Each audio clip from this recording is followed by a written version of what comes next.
नमस्कार, मैं हूं आपके साथ आशा सरमाल। आप देख रहे हैं रिपोर्टर में आज हम सबसे पहले बात करेंगे अमित शाह को लेकर, क्योंकि अमित शाह ने आज बड़े बड़े बयान जो हैं वो जारी कर दिए हैं विधानसभा के अंदर से। और जाहिर तौर पर आपको बताते चले कि कांग्रेस पार्टी पर उन्होंने जमकर हमला बोला है। और जाहिर तौर पर आपको यह भी बताते चले कि लगातार वो हमला करते हुए ये कहते हुए नजर आए कि कांग्रेस पार्टी 70 सालों का हिसाब दे दे कि जम्मू कश्मीर केंद्र शासित प्रदेश के अंदर उन्होंने क्या काम किया। क्योंकि कांग्रेस पार्टी सवालिया निशान भारतीय जनता पार्टी पर लगा रही है कि आखिर 17 महीनों का हिसाब दिया जाए, तो 17 महीनों के हिसाब से बढ़कर यहां 70 सालों का हिसाब देना बहुत जरूरी है। सबसे पहले आपको सुना देते हैं कि अमित शाह का क्या कुछ कहना था, वो देख लीजिए। हित में फैसले करती है ये सरकार, देश के भविष्य को सुधारने के लिए। हम आएंगे जाएंगे, लोकतंत्र है, जीतेंगे हारेंगे, इसको ध्यान में रखकर देश के भविष्य को ताक पर हम नहीं रख सकते, न हम रखना चाहते। ये आपकी पॉलिसी है, आपको मुबारक। मान्यवर, इन्होंने कहा कि लोकल अफसरों का अधिकार चला जाएगा। मुझे कोई समझाए भला, देश भर में आईएएस आईपीएस अफसर भेजे जाते हैं, लोकल अफसरों का अधिकार चला जाता है क्या? चला जाता है तो जम्मू कश्मीर में कैसे चला जाएगा?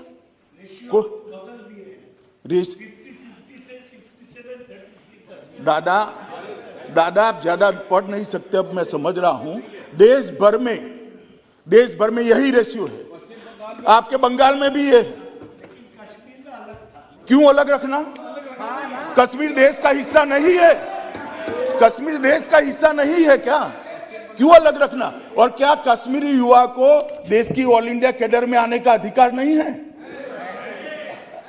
अगर स्कूलों में पढ़ाते, स्कूल जला न दिए गए होते, मदरसों के अंदर बच्चों को जाने के लिए मजबूर न करते, तो कश्मीर के बच्चे भी आज आईएएस और आईपीएस अफसर बने होते। स्कूल किसके टाइम में जल गए? और मेरा हिसाब ले रहे हैं, मुझसे हिसाब मांग रहे हैं। कितने लोग मर गए, ये हो गया वो गया। मनीष भाई, कांग्रेस का शासन याद करो क्या होता था। हजारों लोग मारे जाते थे, सालों तक कर्फ्यू रहता था।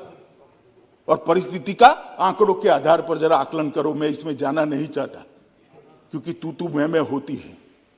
कश्मीर में शांति बहुत बड़ी चीज है, और जो अशांति का समय था उसको मैं याद भी करना नहीं चाहता।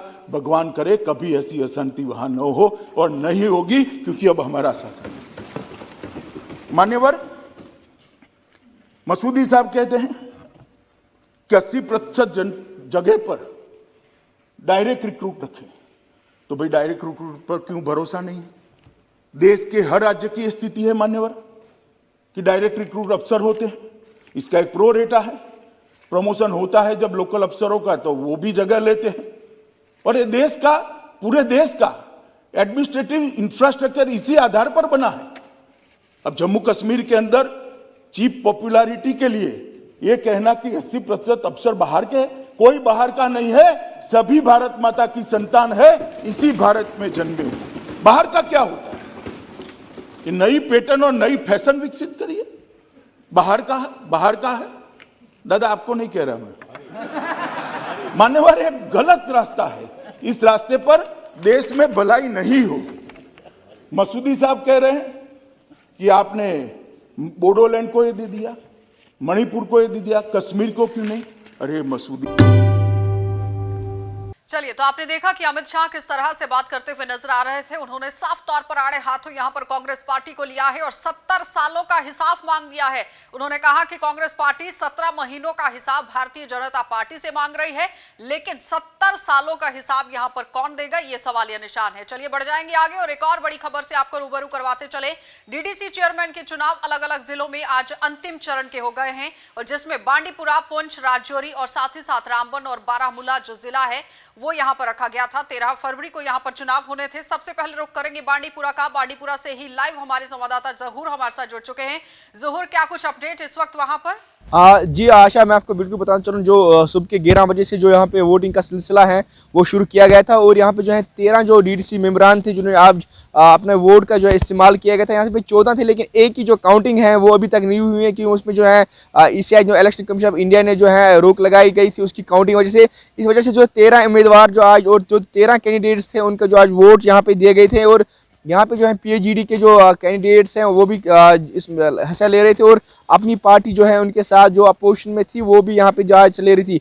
और यहाँ पे जो है आज वोट जो सिलसिला किया गया है उसमें से जो यहाँ पे अब दोनों जो है वो चेयरमैन और वाइस चेयरमैन यहाँ पे जो पीएचईडी ने जीत लिया है। और यहाँ पे जो अगर हम देख लेंगे पीएचईडी के जो चेयरमैन है उसने 7 वोट लिए 13 में से, और वाइस जो चेयरमैन है पीडीपी की जो वो भी पीएचईडी की कैंडिडेट थी उसने 8 वोट लिए, और दोनों ने जो अपनी जो जीत है दर्ज कर ली।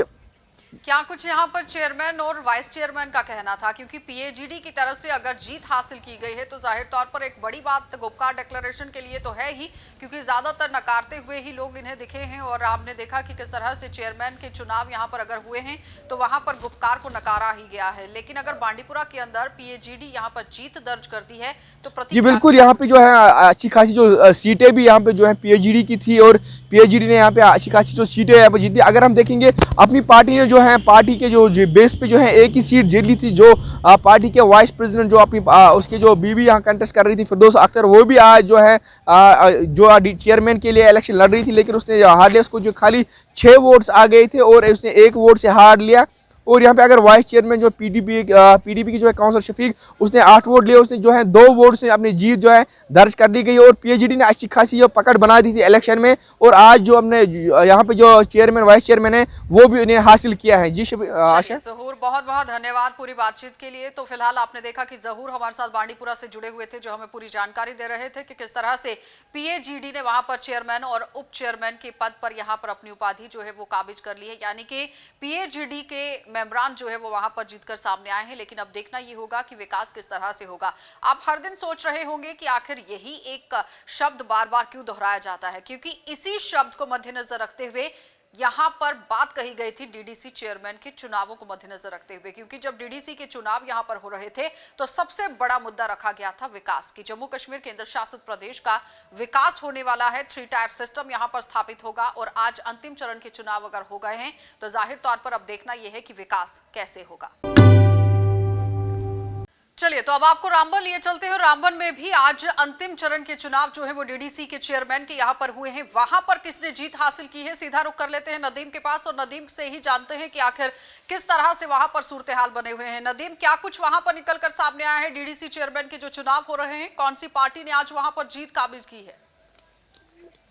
जी बिल्कुल आशा, देखिए जिस तरह से हम बात करें, क्योंकि डीडीसी इलेक्शन होने के बाद काउंसलर तो बने, लेकिन अब जो चेयरपर्सन के इलेक्शन थे रामबन के अंदर आज इन्हें 13 तारीख को होने थे। टाइम दिया गया था कि 11:30 से 1:30 बजे के दरमियान जो भी काउंसलर्स इलेक्ट होकर आए हैं वो कॉन्फ्रेंस हॉल रामबन जो डिस्ट्रिक्ट एडमिनिस्ट्रेटिव कॉम्प्लेक्स का है वहाँ पे पहुँचे, और वहाँ पे चेयरपर्सन जो है इलेक्ट जो उसका इलेक्शन होना था, चाहे चेयरपर्सन की बात करें या फिर डिप्टी जो चेयरमैन होता है यहाँ पे वो। लेकिन कहीं ना कहीं हमने देखा कि जब वो सिलसिला शुरू हुआ तो जो नेशनल कॉन्फ्रेंस और कांग्रेस का एक अलायंस था यहाँ पे, वो कह रहे थे कि हम जो है चेयरपर्सन बनाएंगे। लेकिन उसके लिए भी एक प्रोसीजर था कि 10 में से 14 यानी 14 में से 10 लोग यहाँ पे प्रेजेंट होने चाहिए थे, लेकिन वो 10 लोग यहाँ नहीं पहुँच पाए। हमने देखा कि कांग्रेस और नेशनल कॉन्फ्रेंस के जो लोग थे वो तो यहाँ पहुँचे, लेकिन जो 6 काउंसलर्स बीजेपी और आज़ाद इत्तेहाद के थे वो यहाँ नहीं पहुँचे हैं, जिस वजह से आज का जो इलेक्शन है ये डेफर कर दिया और आने वाले वक्त में जो है दूसरी डेट निकाली जाएगी, किस दिन इलेक्शन होगा। हो सकती है वहाँ पर? जी बिल्कुल, देखिए आशा, अभी तो ये चीज़ ऑफिशियली कंफर्म नहीं हो पाई है कि कब तक, लेकिन जल्दी ही एक नोटिफिकेशन निकाला जाए जिसके ज़रिए से, क्योंकि आज के इलेक्शन की जहाँ तक हम बात करें आज 10 लोगों का होना ज़रूरी था यहाँ पे, लेकिन आने वाले इलेक्शन में जो नोटिफिकेशन निकाली जाएगी उसमें सिर्फ 7 लोगों पर ही जो है इलेक्शन हो जाएगा। यानी 7 लोग जब आ जाएंगे यहाँ पे, और जो चेयरपर्सन और वाइस चेयरपर्सन का वो इलेक्शन जो है वो उसी दिन मुकम्मल किया जाएगा। अगर उस दिन भी कुछ डिले होता है, अगर उस दिन भी लोग नहीं आ पाते हैं तो उसके बाद का तरीकाकार क्या होगा ये अभी तक क्लियर नहीं हो पाया। लगता हुआ नजर आ रहा है, क्योंकि अगर 13 फरवरी का दिन रखा गया है तो मुकम्मल तरीके से ये लोग यहाँ पर क्यों नहीं पहुंच रहे हैं? क्या जम्मू कश्मीर की जनता का विकास नहीं करना है, या सिर्फ इलेक्शंस ही यहाँ पर होती रहेंगी? विकास कब होगा, ये बड़ा सवाल है। जी बिल्कुल, देखिए आशा, ये जाहिर सी बात है कि जिन लोगों ने वोट किया और उन्हें लोगों ने जो अपनी मुश्किलात का अजाला करने के लिए वोट किया था ताकि जो भी काउंसलर्स हैं उनकी नुमाइंदगी करें बजरिए जो चेयरपर्सन हमारे यहाँ के बनते हैं उनके ज़रिए से। लेकिन कहीं ना कहीं हमारे जो आज़ाद इत्तेहाद से तो हमारी बात नहीं हो पाई, हालांकि हमने कॉन्टैक्ट करने की काफ़ी कोशिश की थी लेकिन नहीं हो पाई। जहाँ तक हमने बीजेपी के डिस्ट्रिक्ट प्रेसिडेंट रामबन से बात की तो उनके मुताबिक ये कि हमारे पास जो है एक मेजॉरिटी नहीं थी, और जब तक हमारे पास मेजॉरिटी नहीं आएगी तब तक हम इलेक्शन में जो है पार्टिसिपेट नहीं करेंगे, वहाँ नहीं पहुँच पाएंगे। हालांकि अभी तक अगर हम बात करें बीजेपी के पास सिर्फ 3 लोग हैं जिन्होंने बीजेपी के टिकट पर कॉन्टेस्ट किया था और जीत दर्ज की थी। उसके बाद हालांकि बीजेपी के डिस्ट्रिक्ट प्रेसिडेंट के मुताबिक और ग्राउंड को बहुत अच्छे से जानते हैं, क्या लगता है कि अगर दोबारा से चुनाव नेक्स्ट डेट को होते हैं तो कौन सी पार्टी जीतकर सामने आएगी या फिर निर्दलीय उम्मीदवार अपना बोलबाला दिखा रहे हैं?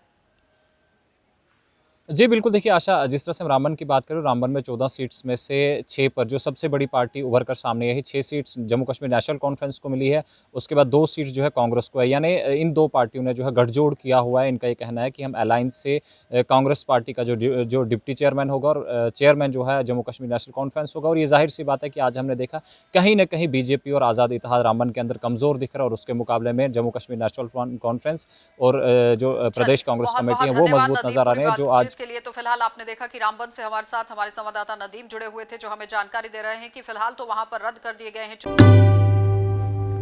चलिए अब आपको लिए चलेंगे बारामूला, और बारामूला से भी आपको दिखा देते हैं कि 8 फरवरी को यहां पर चुनावों को रद्द कर दिया गया था और उसके बाद अगली तारीख 13 फरवरी दी गई थी और आज 13 फरवरी है और आज एक बार फिर से बारामूला के अंदर चेयरमैन के चुनाव हुए हैं। सीधा रुख करेंगे पूरी जानकारी के लिए इरशाद के पास, क्योंकि इरशाद हमारे साथ लाइव जुड़ चुके हैं। इरशाद, क्या कुछ वहां पर चला और क्या कुछ सूरत हाल है? आशा, बिल्कुल, अगर हम शुमाली कश्मीर के ज़िले बारामूला के डीडीसी इंतखाबात के हवाले से बात करें, क्योंकि डीडीसी जो इलेक्शन पिछले दफ़ा था चेयरमैन और चेयरपर्सन और वाइस पर्सन का, हालांकि ये 8 तारीख को था। 8 तारीख जो है 7 कैंडिडेट आए। कुल मिला के बात करें 14 कैंडिडेट इसमें जो है पार्टिसिपेट कर रहे थे और 14 में से तकरीबन 7 कैंडिडेट जो है उस टाइम आए। फिर जो है ज़िला इंतज़ामिया ने यह फैसला किया कि हम ये इलेक्शन जो है 13 तारीख को कराएंगे। आज सुबह से यहाँ पे जो है डाक बंगलो बारामूला में ये कैंडिडेट आए और यहाँ पे ये इलेक्शन अच्छी तरीके से हुआ और इसमें तकरीबन 14 कैंडिडेटों ने पार्टिसिपेट किया। इसमें जो जीत दर्ज की वो मुजफ्फर बेग की जो अहलिया है सफ़ीना जी, इसने यहाँ पे 10 वोट लिए और इन्होंने जीत दर्ज की। और इसके साथ साथ जिस तरह से पहले ही अटकलें लगाई जा रही थी इरशाद की पीएजीडी और सफीना बेगम के बीच में लगातार कांटे की टक्कर जो है वो देखी जा सकती है, तो जिसमें सफीना बेग ने यहां पर जीत हासिल कर ली है। क्या लगता है कि एक बहुत ही स्ट्रांग पकड़ जो है उन्होंने ग्राउंड पर बनाई है और उसी का आज उन्हें फायदा भी मिला है? सब जानते हैं कि लोग तो इसमें वोट नहीं कर रहे हैं, लेकिन कहीं ना कहीं पार्षदों ने वोटिंग जरूर की।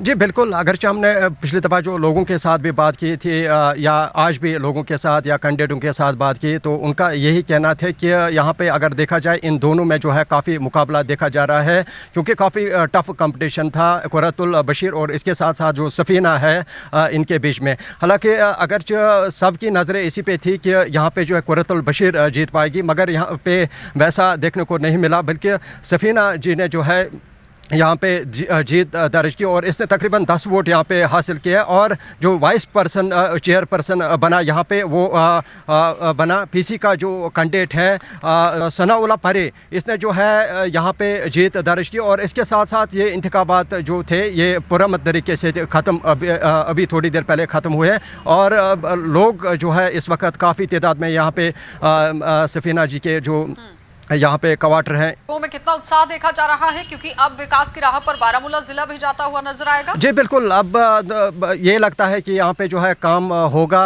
जो लोगों के साथ हमारी बात हुई, लोगों का यही कहना है कि पिछले सालों में वैसा देखने को नहीं मिला। अब जो पहली दफ़ा ये डीडीसी इंतखाबात हो रहे हैं, अब ये लगता है यहाँ पे जो है चेयरपर्सन और वाइस पर्सन काम करेगा। इसके साथ साथ लोगों के जो मसले मसाइल है वो हल हो जाएंगे या नहीं, ये आने वाले समय के बाद ही पता चलेगा। फिलहाल अगर चलिए, बहुत बहुत धन्यवाद इरशाद पूरी बातचीत के लिए। तो फिलहाल आपने देखा कि बारामूला से हमारे साथ इरशाद भट्ट जुड़े हुए थे, जो हमें पूरी जानकारी दे रहे हैं कि किस तरह से डीडीसी चेयरमैन के चुनाव यहां पर हुए और आज सफीना बेग ने यहां पर जीत हासिल कर ली है, क्योंकि पहले ही अटकलें लगाई जा रही थी कि पीएजीडी यानी कि उपकार डिक्लेरेशन और सफीना बेग के बीच में कांटे की टक्कर है, लेकिन जिसमें सफीना बेग पूरी तरह से जीत हासिल करती हुई आज नजर आई है। लोगों में काफी ज्यादा उत्साह देखा गया है और चेयरमैन और उप चेयरमैन के पद पर अब यहाँ पर नुमाइंदे जो है वो बैठ चुके हैं। अब देखना यह होगा कि बारामूला जिले के अंदर विकास किस तरह से होगा, क्योंकि चेयरमैन को इसीलिए बनाया गया है, जो लोग अपने विधायक तक अपनी गुहार नहीं पहुंचा पाते थे वो सीधे तौर पर अपने चेयरमैन के पास पहुंचेंगे और चेयरमैन तक अपनी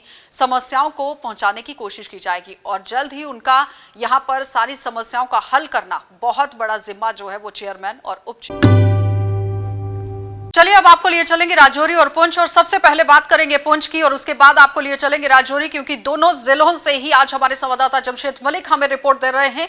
बहुत अहम यहां पर यह है कि किस तरह से राजौरी के अंदर सूरत हाल है और साथ ही साथ पुंछ के अंदर सूरत हाल है। अंतिम चरण के चुनाव आज बताए जा रहे थे कि डीडीसी चेयरमैन के चुनाव यहां पर होंगे, लेकिन पुंछ में हुए हैं, राजौरी में नहीं हुए हैं। सबसे पहले पुंछ की बात जान लेते हैं। जमशेद, क्या कुछ सूरत हाल पुंछ के अंदर, कौन सी पार्टी जीतकर सामने आई है? जी गुरु जी, जिस तरह पिछले कुछ दिनों से हम पहले ही कह रहे थे कि पुंछ से निर्दलीय कैंडिडेट जीतकर सामने आया, बिल्कुल उसी तरह हुआ। और पुंछ से निर्दलीय कैंडिडेट ताजीम अख्तर हैं, जो 8 वोट लेकर जिसने जीत हासिल की है। और इसके साथ साथ आज़ाद उम्मीदवार ही हैं दूसरे भी, जो नायब चेयरमैन के लिए भी चुने गए हैं। इस तरह कांग्रेस को पुंछ में हार का सामना करना पड़ा, जिस तरह हम पहले ही ये कह रहे थे, क्योंकि निर्दलियों के पास पुंछ में पहले ही अक्सरियत पूरी थी। वहाँ 8 निर्दलीय जीतकर सामने आए, तो पुरअमन तरीके से वहाँ आज एक आज़ाद कैंडिडेट है जो मंडी साथरा इलाके से लड़की है ताजीम अख्तर, ये 8 वोट लेकर जीत गई। और इसके जो मुकाबले में थी कांग्रेस की कैंडिडेट, उसने सिर्फ 6 वोट लिए। और इस तरह पुंछ में आज़ाद उम्मीदवार ने चेयरमैन अपना चुन लिया, और इसी तरह नायब चेयरमैन भी पुंछ में आज़ाद उम्मीदवार भी चुने। यानी हम ये कह सकते हैं कि जिस तरह से पहले से ही अटकलें लगाई जा रही थी कि किसी भी पार्टी के पास पूरी तरह से पूर्ण बहुमत नहीं है, तो उसी की वजह से आज निर्दलीय उम्मीदवार जीतकर सामने आया। जी बिल्कुल, हम पहले ही इस बात का खुलासा कर चुके थे कि यहाँ से किसी के पार्टी के पास पूरी अक्सरी बहुमत नहीं है, क्योंकि बहुमत वहाँ 8 जो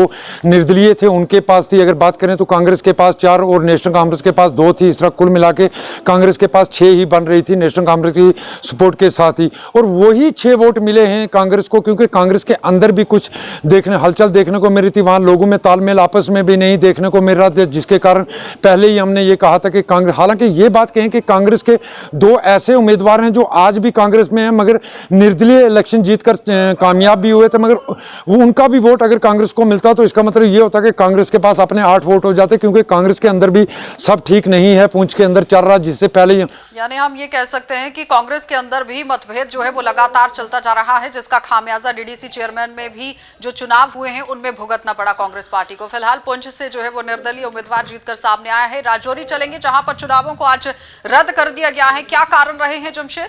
जी गुरु जी, इस पे भी हमने पहले ही खुलासा किया था कि यहाँ भी मतभेद देखने को मिल रहा है पार्टियों के आपस के अंदर में, क्योंकि यहाँ भी किसी के पास पूरी तरह बहुमत नहीं है। एनसी के पास 5 उम्मीदवार थे और 3 कांग्रेस के पास और 1 पीडीपी का, कुल मिला के 9 जरूर बनते थे जरूर। मगर सुबह उस वक्त एक नई चीज देखने को मिली, जब एनसी के अंदर ही बगावत देखने को मिली। और एनसी का एक जो मेंबर था वो देर तक नहीं पहुंचा, और बाद में किसी तरह मनाज के उसको लाया गया जरूर। मगर जब वो पहुंचा तो उस दौरान जब इन्होंने अपनी पार्टी की एक उम्मीदवार को भी वहां लाया हुआ था, उस दौरान वो निकल पड़ी। और उसके बाद सिर्फ 9 लोग बच गए, क्योंकि पहले 8 ही बनते थे। जब एनसी का पहुंचा ये मिला के कुल 9 बन गए। मगर उसके बाद जब वो अपनी पार्टी की एक उम्मीदवार थी, तो जमशेद कहीं ऐसा तो नहीं है कि सोच समझ कर रद्द करवाया गया है चुनावों को, कि एक मेंबर पहुंचता है तो दूसरा नहीं पहुंचता, और जब दूसरा पहुंचता है तो दूसरा निकल जाता है? जी गुरु जी, बिल्कुल हमारे सोर्सेज से भी हमारी बात हुई है कि आज सुबह से ही ये पहले ही तय हो चुका था कि जब वोटिंग का सिलसिला शुरू होगा तो कम से कम 10 लोग चाहिए होते हैं मौजूद होने के लिए, कोई 10 पूरे नहीं करने।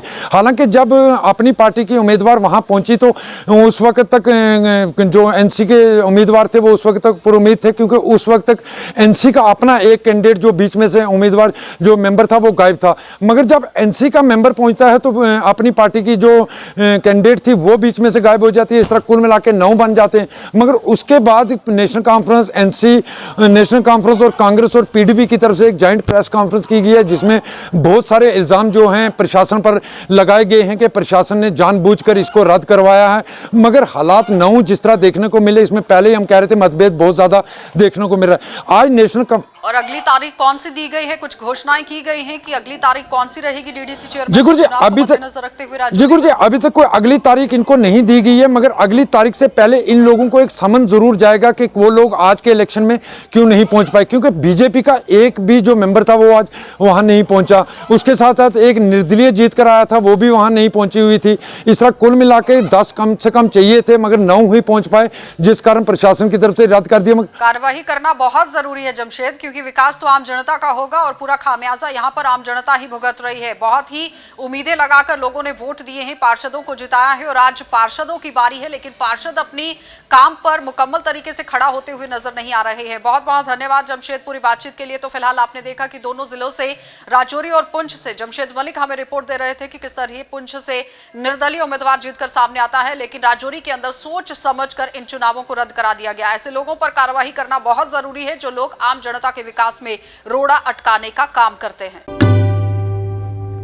चलिए अब आपको जिला उधमपुर ये चलते हैं और उधमपुर में भी आपको दिखा देते हैं कि किस तरह से चोरी की घटनाएं लगातार बढ़ती हुई नजर आ रही हैं। आज फिर से एक बार यहां पर चोरों ने सेंध लगा ली है और दुकान के अंदर से सामान चोरी करने की कोशिश की गई। इसी पर पूरी जानकारी के लिए आशीष दत्त हमारे साथ जुड़ रहे हैं। क्या कुछ पूरी जानकारी दे रहे हैं, देख लीजिए। लगातार उधमपुर शहर में चोरियों की वारदातें बढ़ती जा रही हैं।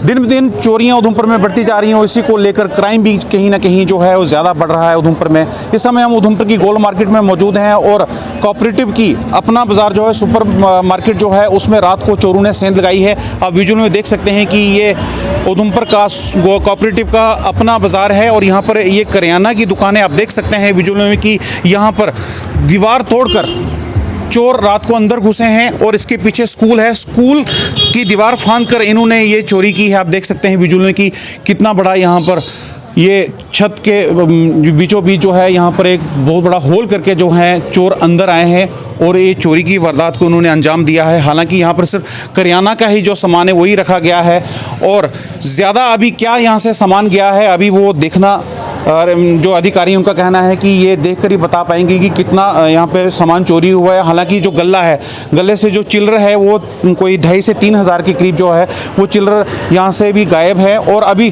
जो करियाना का सामान है अभी उसके बारे में इन्हें मालूम नहीं है कि कितना उसका नुकसान हुआ है। इस समय कोऑपरेटिव के जो चेयरमैन है उधमपुर डिस्ट्रिक्ट के वो हमारे साथ मौजूद हैं। इनसे बात करेंगे कि क्या क्या चोरियाँ यहाँ पर हुई हैं और कितनी दुकानों में जो है चोरों ने सेंध लगाई है। सर, आज चोरों ने कोऑपरेटिव जो है जो मार्केट है उस पर अपने जो है सेंध लगाई है, क्या कहेंगे? उधमपुर शहर में चोरियां दिन दिन बढ़ती जा रही हैं, ये चिंता का विषय नहीं है? उधमपुर शहर में चोरियां जो है दिन दिन बढ़ती जा रही हैं। आज रात को ही ये पीछे higher secondary boys higher secondary school है वहाँ से दीवार तोड़ी गई है। पहले जो कोऑपरेटिव की करियाना की जो हमारी सेक्शन है साहब है इसको सेंध लगाई गई। इसके साथ बैंक की स्टेयर्स हैं, बैंक की पौड़ियाँ हैं, पौड़ियों के बीच में से ये दुकान मोबाइल की है और मोबाइल के साथ दुकान सरदार जी की है, वो उसकी बिजाजी की दुकान है, वो भी उसकी टूटी हुई है। चलिए अब आपको कश्मीर लिए चलेंगे और कश्मीर से भी आपको दिखा देते हैं कि सनम एजाज हमें क्या कुछ रिपोर्ट दे रहे हैं, देख लीजिए। डीडीसी इंतखाबात के आखिरी मराहिल में आज बारी बांडीपुरा के साथ साथ बारामूला की थी। बारामूला में पिछले हफ्ते कोरम ना होने की वजह से डफर हुआ था और बांडीपुरा में आज के दिन का इंतज़ार था। बांडीपुरा में भी उलटफेर देखने को मिला। जो कुछ भी देखने को कल तक मिल रहा था या सुबह तक मिल रहा था वो आज नहीं हो सका और आज बांडीपुरा में गुपकार अलायंस की जीत हुई है। लेकिन बड़ी दावेदार अपनी पार्टी आखिरी मराहल पर यहाँ कमज़ोर दिखाई दी और यहाँ पर बांडीपुरा में गुपकार अलायंस के चेयरमैन और वाइस चेयरमैन मुंतखब हुए हैं। वोटों का फ़र्क तो ज़रूर यहाँ पे भी देखने को मिला। चेयरमैन को 1 वोट कम, वाइस चेयरमैन को 1 वोट ज़्यादा मिला। आखिर ये किसका वोट उसको मिला, ये सवाल बांडीपुरा में उठ रहा था। लेकिन बहुत ही उलटफेर बांडीपुरा के बजाय बारामूला में देखने को मिला। बारामूला में पिछले हफ्ते हो रही काउंटिंग 8 तारीख को थी, लेकिन 8 तारीख को मुकम्मल नहीं हो सकी, कोरम नहीं हुआ और अब 13 की बारी थी और 13 को बारामूला में बहुत कुछ तेरा मेरा होते हुए दिखा गया।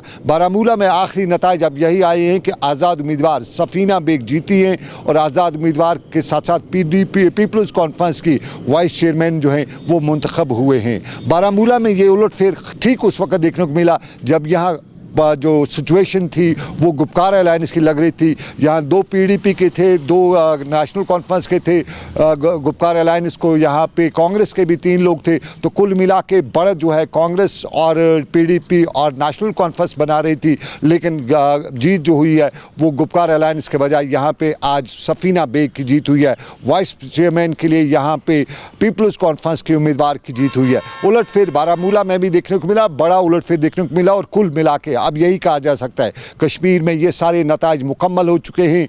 चेयरमैन सभी जगहों पे बन चुके हैं, वाइस चेयरमैन भी हो चुके हैं और अब देखना यह है कि कुपवाड़ा में 1 सीट की काउंटिंग अभी बाकी है, बांडीपुरा में भी 1 सीट की काउंटिंग बाकी है। तो ये 2 सीटें जब सामने जब इनकी काउंटिंग होती है, इनके नताइज आते हैं तो तब क्या कुछ सूरत-ए-हाल बनेगी। लेकिन फ़िलहाल सूरत-ए-हाल बन चुकी है कि कश्मीर में साउथ कश्मीर में गुपकार अलायंस की पुलवामा में जीत हुई है, नेशनल कॉन्फ्रेंस की गांदरबल में हुई है, आज बांडीपुरा में गुपकार अलायंस की जीत हुई है। है, लेकिन यूं कह सकते हैं कि बहुत कुछ देखने को मिला। देखने तमाशा पर हम भी गए, बड़ा तमाशा तो हुआ नहीं लेकिन कुछ कुछ तमाशा ज़रूर हुआ। समीर वानी के साथ सनम एजाज, श्रीनगर कश्मीर। चलिए अब आपको लिए चलेंगे इरफान के पास, और इरफान क्या कुछ हमें अपडेट कर रहे हैं श्रीनगर से, वो देख लीजिए। तो वादी कश्मीर के मौसम के साथ बात करें तो मौसम में कई सारी चीज़ें देखने को मिलती है, जबकि बर्फबारी और बारिशें होती है, और सबसे ज़्यादा नुकसान जो है सड़कों के साथ साथ बिजली में भी दिखाई देता है। बिजली महकमा आए रोज़ दावे बुलंद करता है, ख़ास तौर पर अगर देखा जाए जब सर्दियाँ रहती है और बर्फबारी में जिस तरीके से बिजली का बहरान वादी कश्मीर में रहा। अब सर्दियाँ धीरे धीरे ख़त्म हो रही है, चिलाई कलान तो चला गया चिल छोड़ के, मगर अभी भी बिजली का जो बहरान है ज़मीनी सतह पर काफ़ी ज़्यादा दिखाई दे रहा है। मैक्सिमम इलाकों से इस वक्त खबरें आ रही है कि जितने भी बिजली के ट्रांसफार्मर्स हैं वो ख़राब हो गए हैं, डैमेज हो गए हैं, जिसमें काफ़ी ज़्यादा लोड भी है, और लोड शेडिंग की वजह से इस वक्त खामियाजा मैक्सिमम पब्लिक उठा रही है। उनका मानना है कि एक साइड से अगर 3-3, 4-4 दिन बिजली ट्रांसफार्मर को ख़राब हुए देखते हैं, मगर बिजली इंस्पेक्टर के साथ साथ जितने भी साहबरीन हैं उनका मानना है कि बहुत जल्द इसे ठीक कराया जाएगा। क्रेन की प्रॉब्लम और क्रेन के साथ साथ डिपार्टमेंट में कई सारी खामियां आजकल दिखाई दे रही है। ख़ास तौर पर माहिरीन के साथ बात करने के बाद पता चलता है कि जब से बिजली को लेकर प्राइवेटाइजेशन की बात चली है तब से कई सारी खामियां जो है बिजली महकमे में दिखाई देने लगी है। एक जानिब बात करें तो मीटर के मामलात, दूसरे जानिब बात करें तो बिजली का बहरान। आखिरकार इसमें जो पिसता है वो लोकल पब्लिक ही पिसता है, और साथ ही साथ आजकल शहर श्रीनगर में ये चीज़ अब आम हो गई है कि फरियाद लगातार लगाई जाती है कि बिजली ट्रांसफार्मर को ठीक कराया जाए, जबकि हम चालान भी पेश करते हैं, बिजली के साथ साथ बिजली की अदायगी का जो फीस है मीटर के ज़रिए पेश करते हैं, मगर आखिरकार इस वक्त ऐसा माजरा क्यों? सरकारी दफ्तर से वहाँ से इशारा मिलता है कि बहुत जल्द ठीक होगा, मगर ठीक करते करते जी हाँ हाज़िरी तो लग जाती है, मगर काम ज़मीनी सतह पर बहुत कम रहता है। भुगतना पड़ता है लोगों को, और सरकार से भी यही अपील है कि अगर इस तरीके की हालत रही तो आने वाले टाइम में कह भी सकते हैं कि बिजली नाम की ही रह जाएगी। विद वीडियो जर्नलिस्ट समीर वानी के साथ सईद इरफान फाजिल, गुलिस्तान न्यूज़, श्रीनगर कश्मीर। इसके साथ ही आपको लिए चलेंगे जिला कठुआ, और कठुआ से आप देखिए कि किस तरह से रिपोर्ट सामने आ रही है। ज्यादातर लोगों को परेशानियां झेलनी पड़ रही हैं, क्योंकि लखनपुर प्रवेश द्वार में जो पाबंदियां लगाई गई हैं उस पर लोगों ने किस तरह से रोष प्रकट किया है। सरबजीत से खास बातचीत भी लोगों की हुई है, क्या कुछ वो पूरी जानकारी दे रहे हैं, देख लीजिए।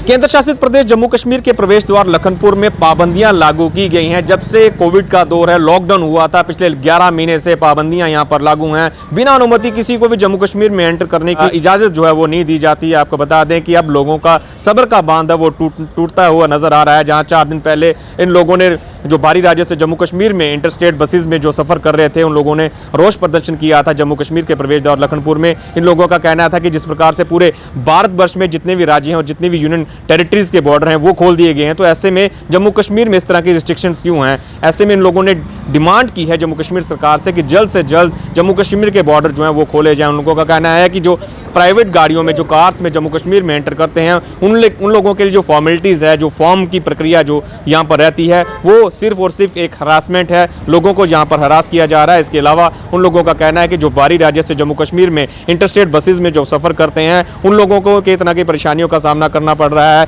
रावी का पुल पार करते ही उन लोगों को उतार दिया जाता है। जो प्राइवेट बसेज हैं वो रावी के पुल के पहले ही माधवपुर इलाके में उन लोगों को उतार देती हैं। ऐसे में जो लोग छोटे छोटे बच्चों के साथ, बुजुर्ग और जो इन लोगों के पास सामान जो है काफ़ी ज़्यादा रहता है, उन्हें कई तरह की परेशानियों का सामना करना पड़ रहा है। उन लोगों की डिमांड है कि जल्द से जल्द जम्मू कश्मीर यूनियन टेरिटरी के बॉर्डर जो हैं वो यहाँ पर रिस्ट्रिक्शंस जो हैं वो हटा ली जाएँ। ऐसे में उनका ये भी कहना है कि अब जब वैक्सीनेशन जो है वो उसकी प्रक्रिया शुरू कर दी गई है, स्कूल और कॉलेजेस वो हैं वो खोल दिए गए हैं। जम्मू कश्मीर के कई बच्चे जो हैं बाहरी राज्यों में पढ़ते हैं। कुछ बच्चे ऐसे हैं जो कठुआ से पंजाब में छोटे बच्चे जो हैं उसको स्कूल्स में पढ़ने के लिए जाते हैं, तो उन लोगों को कई तरह की परेशानियों का सामना करना पड़ रहा है। तो ऐसे में जम्मू कश्मीर यूनियन टेरिटरी के बॉर्डर पर कोविड के दौरान जो रिस्ट्रिक्शन जो हैं लगाई गई हैं वो अभी तक जारी हैं। ऐसे में इन रिस्ट्रिक्शंस को जल्द से जल्द यहाँ से हटा लिया जाए। लखनपुर से वीडियो जर्नलिस्ट कुलदीप चौधरी के साथ सरबजीत सिंह, JK 24/7 न्यूज़ के लिए। चलिए अब रुक कर लेंगे जिला सांबा का, और सांबा से भी अपडेट दे देते हैं कि किस तरह से ऋषि आज हमें रिपोर्ट दे रहे हैं, क्या कुछ वहां पर चल रहा है, देखिए।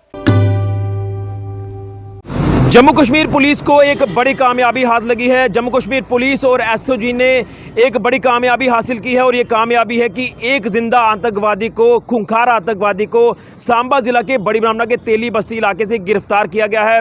और इस आतंकवादी की पहचान हुई है ज़हूर अहमद राथर, जिसने पिछले साल कश्मीर में 3 भारतीय जनता पार्टी के कार्यकर्ताओं की हत्या की थी और एक पुलिसकर्मी की भी हत्या की थी। और मैं आपको बताना चाहता हूं कि तब से ये खूंखार आतंकवादी लगातार वहां से फरार था, कुलगाम से, और इसकी तलाश, इसकी धरपकड़ का जो प्रयास था ये लगातार जम्मू कश्मीर पुलिस कर रही थी। और उसी के साथ साथ आपको बताना चाहते हैं कि जिस तरह से इस आतंकवादी की गिरफ्तारी बड़ी ब्राह्मणा के तेली बस्ती इलाके से की गई है, एक घर पर ये छुपा हुआ था और पुलिस के अनुसार ये जानकारी हमें मिल पाई है कि पिछले 2 से 3 महीनों से यहाँ पर एक किसी के घर पर ये पनाह लिए हुआ था, शरण लिए हुआ था। लेकिन जिसके घर पर ये रुका था ये इसके कोई रिलेटिव हो सकते हैं या कोई गाइड हो सकता है। इसको लेकर जो वो बाकी जानकारी भी जल्द ही सामने आ जाएगी। लेकिन आपको बताना चाहते हैं कि इस खूंखार आतंकवादी की जो धरपकड़ की गई है ये जम्मू कश्मीर पुलिस की एक बड़ी कामयाबी है। और लगातार पिछले कई दिनों से इसकी तलाश जो वो पुलिस कर रही थी, लेकिन फाइनली जो इन्फॉर्मेशन, जो इनपुट मिला जम्मू कश्मीर पुलिस को और एसओजी की टीम को, तो देर रात आपको बता दें कि इसकी गिरफ्तारी की गई है बड़ी ब्राह्मणा के तेली बस्ती इलाके से। और अब इसको गिरफ्तार कर इससे आगे की पूछताछ की जाएगी। क्या इसके फर्दर प्लान्स हो सकते हैं, किस तरह का ये मंसूबा लेकर ये बड़ी ब्राह्मणा इलाके तक पहुंच गया। आप देखते रहिए।